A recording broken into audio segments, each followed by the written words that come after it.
So now let's take a look at triangle proportionality, and we'll continue through some more examples and work on angle bisector theorem also.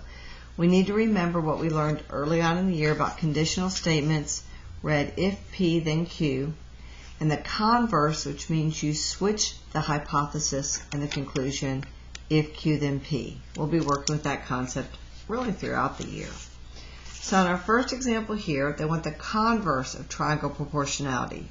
So we started out by saying lines are parallel, then it cuts the triangle proportionally. But now the converse would say if a line divides two sides of a triangle proportionally, then it is parallel to the third side. So here's the math showing that AE compared to EB is at the same proportion as AF compared to FC. Here's our proportion with our equal sign. If that proves to be true, then the lines are parallel. We're going to work with the math of that. The next theorem we'll look at is called two transversals proportionality. If three or more parallel lines intersect two transversals, so here our blue lines are the transversals, here are three parallel lines, and you could have more, then they divide the transversals proportionally. It's because they're parallel that happens. So right here, AC compared to CE will be proportional to BD compared to DF because of the parallel lines. So think of the dividing lines as the fraction bars. So I could have a 3 and a 4 here and say 3 is to 4 as 6 is to 8. You'll write it just like you would compare left, right, or top, bottom, depending on the orientation of your graphic. And the last theorem we're going to do examples of will be triangle angle bisector theorem. An angle bisector of a triangle divides the opposite side into two segments whose lengths are proportional. So you know that AD is a bisector by the arcs, and it's saying when it hit this longer side called BC, it cut it proportionally if we compare left, right, or top, bottom. So the way this is oriented, it'll take the long side on the left compared to its short side, BD over AB, and it will have to equal the long side, AC, over its short side, DC.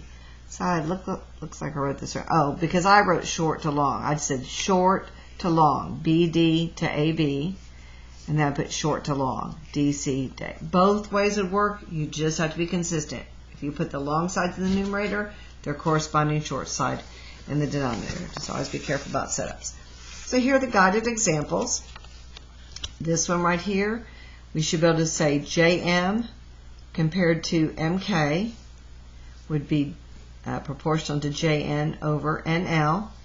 And when we put in the numbers, we got 630 equals 630. That was a cross multiplying of 30 times 21 does indeed equal 42 times 15. So yes, we mathematically verified that MN is parallel to KL because we said in our first example, if the proportion works, then the lines are parallel.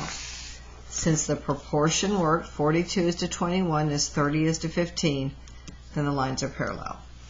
Okay, example 2 here on the left. 35 is to x as 4 is to 2. Set it up, cross multiply, solve for x. 4x equals 70. Divide both sides by 4. X equals 17.5. This is a little bit trickier because you don't have a value right here, but if you know the whole length is 28 and this part of it is 8, 28 minus 8 is 20. So we say 8 is to 20 as x is to 25. We cross multiply and we get 20x equals 200. Divide both sides by 20. X equals 10. Then we go to our angle bisector problems. We can say 2 is to 3 as x is to 6. Here's that written here. Or we could say 3 is to 2 as 6 is to x. When you cross multiply, you'll get the same values. You end up having 12 equals 3x. Divide both sides by 3. And x equals 4. Another example here, 8 is to, we don't know what this piece is, but we know the whole length is x, and this is 3, so we can call this piece right here x minus 3. We have to kind of write our own expression to represent it. Here we have 4 and 3. So 8 compared to x minus 3.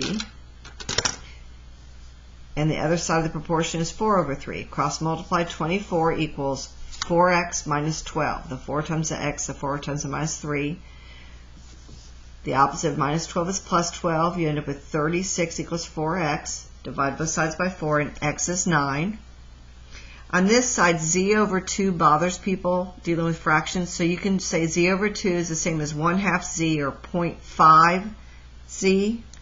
So when you set it up, you can say 12 is to z minus 4, 12 over z minus 4, as 10 is to 0.5 z. And that's what I'm writing right here, 0.5 z. So when you cross multiply, 12 times 0.5 z gives you 6z. You're basically saying half of 12. And then here's your 10z minus 40. Add 40 to both sides. Move all your z's to the other side. And you have 40 equals 4z. Divide both sides by 4. Z equals 10.